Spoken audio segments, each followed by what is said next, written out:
Budi adalah direktur sebuah perusahaan yang telah bekerja selama 12 tahun.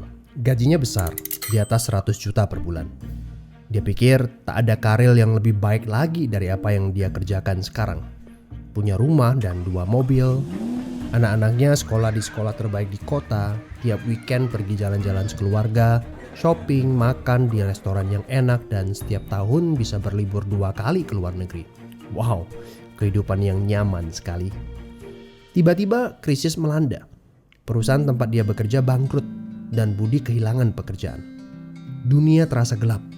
Karir yang dia bangga-banggakan selama ini lenyap seketika. Yang menjadi masalah, selama ini Budi tidak pernah berpikir untuk memulai bisnis sendiri. Dia pun tak memiliki dana investasi ataupun aset.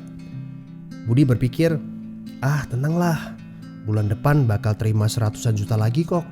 Gak semua orang harus jadi pengusaha. Jadi karyawan seperti saya juga bisa kaya dan hidup enak. Benar kata pepatah ini. The enemy of great life is a good life. Dia tak menyangka bakal terjadi krisis seperti ini. Padahal tabungan yang dia miliki hanya bisa bertahan 3 bulan saja dan dia tidak punya penghasilan lain sama sekali. Apakah kamu punya teman yang mengalami hal yang sama seperti Budi? Kita harus sadari satu hal. Kita tidak bisa bekerja selamanya karena faktor usia ataupun kesehatan. Ada krisis atau tidak, kita pasti akan berhenti bekerja. Entah karena sudah tua dan dipensiunkan atau karena sakit dan tak sanggup bekerja lagi. Jika tidak mempersiapkan backup income sejak dini, tamatlah riwayat kita. Budi bertemu dengan teman lamanya bernama Jason, pengusaha sukses yang saat krisis malah bisnisnya berkembang pesat. Jason memberi nasihat, bangunlah bisnis di saat kamu lagi gak butuh. Karena saat butuh seperti ini, kamu sudah punya backup income. Sebenarnya ya Bud, waktu terbaik untuk memulai bisnis adalah beberapa tahun yang lalu. Tapi jangan khawatir, waktu terbaik kedua adalah saat ini. Gak ada kata terlambat.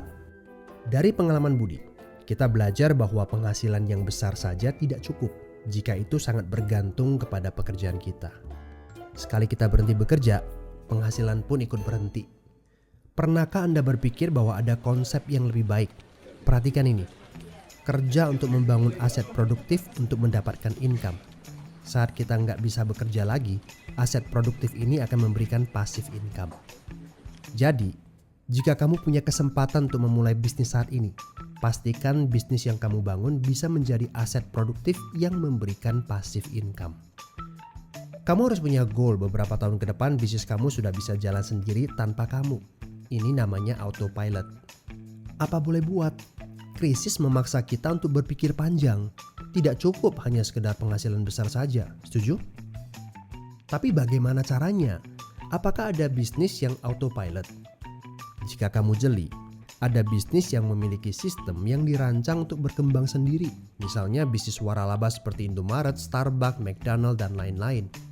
Tapi tenang, yang saya maksudkan bukan bisnis yang membutuhkan modal sebesar membuka kedai kopi Starbucks atau Indomaret. Ini berita gembiranya.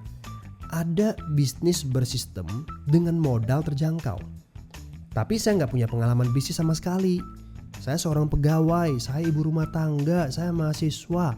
Apakah punya kesempatan untuk sukses berbisnis? Oh tentu.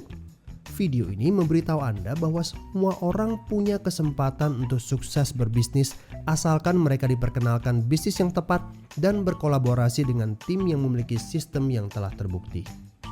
Informasi yang akurat, ini yang Anda butuhkan. Hubungi teman yang mengirimkan video ini kepada Anda. Dia sedang mencari orang yang tepat untuk diajak berkolaborasi di sebuah proyek. Mari kita cari tahu, apakah kalian bisa cocok untuk kerjakan proyek ini bersama. Ajak bertemu secara online ataupun offline dan berdiskusilah. Siapa tahu pertemuan kecil ini adalah awal yang bagus untuk karir bisnis Anda. So, good luck ya guys.